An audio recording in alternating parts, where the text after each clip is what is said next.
Shalom, saudaraku yang dikasihi oleh Tuhan. Mari kami bersatu di dalam doa. Bapa yang baik, kami mengucap syukur Engkau memberikan nafas hidup, kesehatan, dan kesempatan yang indah bagi kami untuk pagi hari ini. Kembali kami merasakan kasih sayang Tuhan, penyertaan Tuhan, pengorbanan Engkau yang sudah Engkau buat di dalam hidup kami, membuat kami boleh ada sebagaimana ada, dan kami boleh melewati hari-hari hidup kami dengan berkat pimpinan dan pertolongan Tuhan. Mengucap syukur Bapa, di saat pagi hari ini kami mau merenungkan kebenaran firman-Mu. Biarlah kebenaran firman pada saat pagi hari ini menjadi berkat bagi kami di tempat ini, pribadi hamba-Mu, keluarga hamba-Mu, bahkan juga seluruh para pendengar yang akan menyaksikan channel ini. Kami berdoa di dalam nama Yesus, sama-sama diberkati di dalam pemberkatan Tuhan. Di dalam nama-Mu, firman Allah yang hidup, sudah kami berdoa. Amin. Saudara sekalian, kita akan baca dari kebenaran firman Tuhan, surat Paulus kepada jemaat Galatia pasal 5 ayat 1 dan ayat yang ke-13. Sekali lagi, surat Paulus kepada jemaat Galatia. Galatia pasal 5 ayat 1 dan ayat yang ke-13. Bunyinya demikian. Kemerdekaan Kristen, ayat 1. Supaya kita sungguh-sungguh merdeka. Kristus telah memerdekakan kita. Karena itu berdirilah teguh dan jangan mau lagi dikenakan kuk perhambaan. Ayat yang ke-13. Saudara-saudara, memang kamu telah dipanggil untuk merdeka. Tetapi janganlah kamu mempergunakan kemerdekaan itu sebagai kesempatan untuk kehidupan dalam dosa, melainkan layanilah seorang akan yang lain oleh kasih. Saudara sekalian, demikianlah firman Tuhan, dan kita akan belajar di saat pagi hari ini di bawah satu topik, kemerdekaan di dalam Kristus Yesus. Kemerdekaan di dalam Kristus Yesus. Saudara yang terkasih di dalam Tuhan, di setiap negara memiliki satu hari raya. Hari raya yang dinamakan, yang dimana setiap negara merayakan, yaitu hari kemerdekaan negara itu sendiri. Di negara Indonesia 17 Agustus.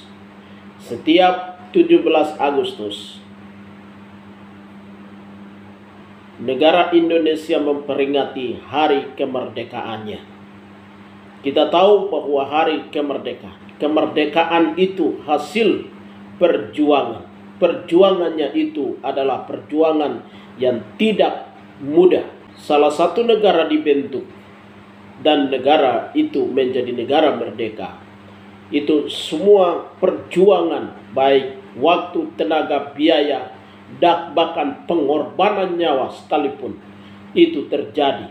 Dunia ini kemerdekaan dicapai dalam perjuangan. Tetapi kalau kita melihat di dalam ayat yang sudah kita baca, Galatia pasal 5 ayat 1 sampai kepada ayat yang ke-15, bagaimana orang Kristen, para pengikut Kristus, memperoleh kemerdekaan itu di dalam diri kehidupan mereka. Saudara sekalian yang dikasihi oleh Tuhan, kata merdeka dalam bahasa Yunaninya adalah eleuteria. Eleuteria artinya kemerdekaan atau kebebasan. Eleuteria dalam bentuk bahasa Yunani kuno adalah kemerdekaan bagi para budak belia. Saudara sekalian yang dikasihi oleh Tuhan, begitu banyak orang budak yang bekerja sama majikan mereka. Mereka itu adalah orang-orang yang sudah dibeli dan menjadi hamba bagi yang adalah majikan. Pekerja yang berada di bawah kekuasaan sepenuhnya dari majikan. Saudara kekasih yang terkasih di dalam Tuhan, kita tahu bahwa kepercayaan Yunani kuno ini tidak dibanding dengan kemerdekaan rohani yang kita peroleh lewat penebusan yang dilakukan oleh Kristus Yesus. Kita dibuatnya oleh Kristus Yesus menjadi orang merdeka. Itu adalah tidak sebanding dengan penebusan yang dilakukan oleh seorang majikan terhadap budaknya. Kita memperoleh, gereja memperoleh penebusan di dalam Kristus Yesus adalah penebusan secara sebebas-bebasnya, di mana perjuangan yang dilakukan oleh Kristus Yesus. Kenapa kita memerdekakan? Keberadaan kita seperti apa? Barulah Yesus bertindak untuk menjadi orang yang tertebus, orang yang merdeka di tengah dunia ini. Hal pertama yang perlu kita pikirkan dan kita lihat adalah Roma pasal yang ke-6 ayat yang ke-18 berbicara, kamu telah dimerdekakan dari dosa menjadi hamba kebenaran. Saudara sekalian yang dikasihi oleh Tuhan, kita dimerdekakan. Kemerdekaan secara rohani perlu dilakukan oleh Kristus Yesus untuk umat manusia, umat yang sudah tertebus. Itu karena keberadaan posisi hidup manusia itu sudah ada di dalam lingkaran dosa. Itulah sebabnya Yesus bertindak agar semua manusia yang sudah tertebus, sudah ditebus melalui darahnya, sudah ditebus melalui pengorbanannya di kayu salib itu, agar setiap pribadi kita menjadi hamba kebenaran. Roma pasal 6 ayat yang ke-22. Sekarang kamu telah merdeka dari dosa. Kamu sudah menjadi hamba Allah. Kamu sudah dikuduskan, dan sesudah itu kamu akan memperoleh hidup yang kekal. Saudara sekalian yang dikasihi oleh Tuhan, sesuai dengan pengorbanan Tuhan Yesus yang dilakukan menuju kepada kemerdekaan rohani, Yesus melakukan hal ini dengan tujuan supaya kita merdeka dari dosa dan pelanggaran kita. Dia mau membuat kita menjadi hamba dan pengerja Allah di tengah dunia ini, dan supaya Dia menguduskan kita agar dengan keadaan kudus kita dapat melayani Tuhan. Dalam keadaan kudus kita menjadi pengikut Kristus yang setia.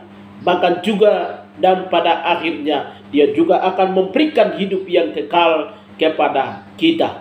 Bapak ibu saudara sekalian yang dikasihi oleh Tuhan, sebelum manusia dimerdekakan itu, setiap pribadi kita, mulai dari saya, keluarga, bahkan juga kepada saudara sekalian dan seluruh umat manusia yang ada di dalam dunia, kita bersama-sama terjual diri ke dalam dosa seperti budak belia. Kita sama-sama sudah menjual diri kepada dosa. Roma pasal 7 ayat yang ke-14. Oleh sifat-sifat daging kamu telah terjual diri ke dalam kuasa dosa, sehingga dari ujung kuku sampai kepada ujung rambut kita dosa sudah menguasai dan seluruh kehidupan kita sudah diracuni oleh dosa itu sendiri. Itulah sebabnya Roma pasal 7 ayat 14 itu, oleh sifat-sifat daging itu kamu telah terjual ke dalam kuasa dosa. Maka itu setiap pribadi orang yang percaya kepada Yesus Kristus, kita sudah menjual diri, seluruh anggota tubuh sudah dijajah oleh dosa itu sendiri. Roma pasal 7 ayat yang ke-23, di dalam anggota tubuh kita itu sudah melihat dan merasakan ada oknum-oknum lain, ada hukum-hukum lain yang menjadi budak, yang menjadikan kita menjadi budaknya, dan kita terus ditawan oleh hukum dosa itu. Saudara sekalian yang dikasihi oleh Tuhan, Rasul Paulus menyadari bahwa di dalam anggota tubuhku aku melihat hukum lain yang terus ditawan di dalam kehidupan saya. Dan tawanan yang dilakukan itu adalah dosa membuat saya tertawan. Saya dikurung oleh dosa itu sendiri, sehingga hari-hari hidup manusia itu dijajah oleh dosa itu sendiri. Manusia mudah melakukan dosa. Manusia mudah melakukan dosa dan pelanggaran. Manusia mudah melakukan segala hal yang berlawanan dengan kehendak. Manusia mampu melakukan segala yang bersifat kedagingan. Mudah melakukan seksual, mudah melakukan perjudian. Orang bisa korupsi di mana-mana tempat dengan mudah.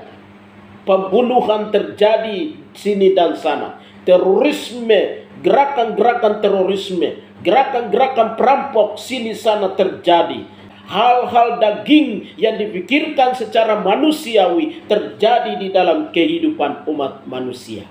Itulah sebabnya Rasul Paulus berkata, aku ini manusia yang celaka. Siapakah yang akan menyelamatkan saya? Roma pasal 7 ayat yang ke-24. Rasul Paulus berkata, aku manusia yang celaka. Kemudian Paulus berkata di dalam Roma pasal 7 ayat 24 dan 25, siapakah yang melepaskan aku dari maut ini? Siapakah yang akan melepaskan aku dari cengkraman ini? Siapakah yang akan melepaskan aku dari kekurungan ini? Aku mengucap syukur kepada Allah di dalam Yesus Kristus Tuhan kita. Karena Dia satu-satunya yang berkuasa untuk melepaskan saya dari dosa dan ikatan dosa itu. Dia satu-satunya Allah yang pernah melepaskan saya dari hukum dan tawanan ini. Saudara sekalian yang dikasihi oleh Tuhan, satu-satunya berkuasa yang melenyapkan dosa, membebaskan kita dari kurungan dosa, melepaskan kita dari murka, melepaskan kita dari segala cengkraman kuasa iblis. Itu adalah hanya Yesus Kristus. Yesus yang mampu melepaskan kita. Setiap orang yang datang kepada Kristus Yesus, menerima Yesus Kristus sebagai Tuhan dan Juru Selamat pribadinya di dalam kehidupan, dia sudah merdeka dari dosa. Dia sudah bebas dari dosa dan pelanggaran. Rasul Paulus dalam Galatia pasal 5 ayat 1 tadi, kalau sudah merdeka, jangan lagi dikenakan kuk perhambaan. Jikalau kita merasakan pengorbanan Yesus Kristus di kayu salib itu, mari kita bersama-sama kembali merenungkan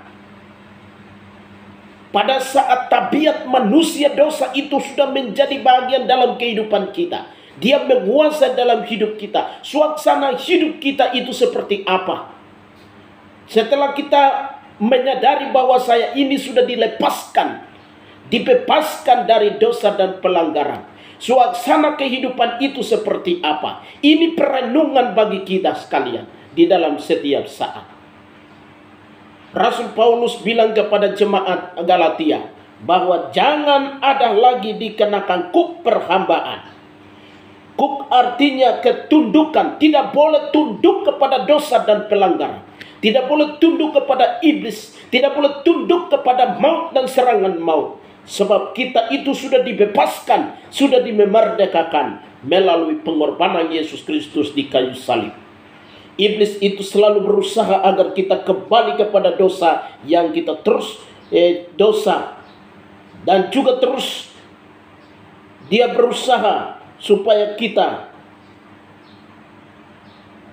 direbut kembali dari tangan Allah yang Maha Kuasa.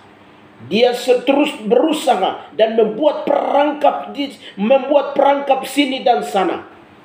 Itulah sebabnya bagi setiap orang yang merdeka membutuhkan hikmat. Bagi setiap orang yang sudah memerdekakan membutuhkan iman. Bagi setiap orang yang percaya kepada Yesus membutuhkan keyakinan iman yang teguh. Agar dalam setiap saat kita dapat mengenal setiap perangkap demi perangkap, setiap strategi demi strategi yang dilakukan oleh dosa dan iblis. Itulah sebabnya salah satu cara untuk kita menang dan kita melihat semua kelicikan, semua cara-cara kerja iblis itu adalah tinggal di dalam firman Allah. Tinggal di dalam firman Allah. Di sanalah tempat yang tepat. Di sanalah sarang yang tepat. Rumah terbaik yang Tuhan taruhkan bagi setiap orang percaya yang sudah memerdekakan diri di dalam Kristus Yesus. Saudara, Injil Yohanes pasal 8 ayat yang ke-31 dan 32. Kita tetap tinggal di dalam firman-Nya. Tetap tinggal di dalam firman-Nya. Kita akan terus, setiap orang yang terus tinggal di dalam firman-Nya, kita akan terus mengetahui kebenaran firman Tuhan. Kita akan terus mengetahui kebenaran firman Tuhan. Maka pengetahuan kita, perkataan kita semakin hari semakin dikayakan oleh Tuhan Allah sendiri. Dan kita akan merasakan kemerdekaan yang kita terima di dalam Yesus Kristus itu di dalam hidup kita. Kita akan menjadi orang yang sudah merdeka. Apeleuteros, artinya orang yang sudah bebas. Kita akan menjadi orang yang sudah merdeka. Kita akan menjadi orang yang sudah lepas dari kutuk. Kita tidak akan mendapat hukuman yang setimpal dari Tuhan di atas kita. Karena kita sudah tinggal di dalam firman. Firman di dalam firman. Kebenaran firman Tuhan yang kita hidup itu, yang kita hidupi itu akan memerdekakan setiap pribadi. Roma pasal 8 ayat 1 dan ayat 2. Tidak ada hukuman bagi mereka yang tinggal di dalam Kristus. Roh yang hidup memerdekakan dari hukuman dosa dan hukum Taurat. Tetapi kemerdekaan itu perlu kita pelihara di dalam kehidupan kita. Kemerdekaan itu perlu pupuk. Kemerdekaan itu perlu dijaga, perlu dirawat. Jangan sampai kemerdekaan yang dibuat oleh Tuhan Yesus Kristus akan tertenggelam di dalam kehidupan dosa, akan tertenggelam di dalam kehidupan kesombongan, akan tertenggelam di dalam kehidupan perzinaan, akan tertenggelam di dalam keangkuhan, akan tertenggelam di dalam hal-hal kedagingan, dosa dan pelanggaran kita. Itu sebabnya untuk menjaga diri kita, bahwa jaga jati diri kita sebagai orang yang sudah merdeka di dalam Kristus. Setiap saat kita terus beribadah, setiap saat kita terus berdoa, setiap saat kita terus membaca dan merenungkan kebenaran firman Tuhan. Dan di dalam setiap saat kita terus merasakan kepenuhan kuat kuasa Roh Kudus itu. Roh Kudus memimpin, Roh Kudus menjaga, Roh Kudus tidak boleh tinggalkan di dalam perjalanan kehidupan kita. Itu prinsip, karena Roh menolong kita, Roh membantu kita. ke dalam kuasa kebenaran Kristus Yesus, dan Roh Kudus akan membawa kita menjadi orang yang benar. Roh Kudus akan membawa kita menjadi orang yang berbuah. Roh Kudus akan membawa kita tinggalkan dunia ini, masuk ke dalam kerajaan surga yang kekal. Saudara sekalian yang dikasihi oleh Tuhan, demikianlah firman Tuhan yang bisa kita belajar pada saat pagi hari ini. Hidup kemerdekaan di dalam Yesus Kristus. Tuhan Yesus memberkati kita sekalian. Kami mengucap syukur Bapa atas perenungan firman Allah yang Tuhan kasih bagi kami untuk pagi hari ini. Kiranya Yesus Kristus yang adalah sumber kebenaran, yang telah memerdekakan setiap pribadi orang yang sudah merdeka di dalam Kristus, dapat memeteraikan firman Allah ini. Kebenaran firman Tuhan ini akan menjadi bahagian dalam hidup kami. Ini doa kami Bapa, demi nama Tuhan Yesus Kristus, firman Allah yang hidup sudah kami berdoa. Haleluya. Amin.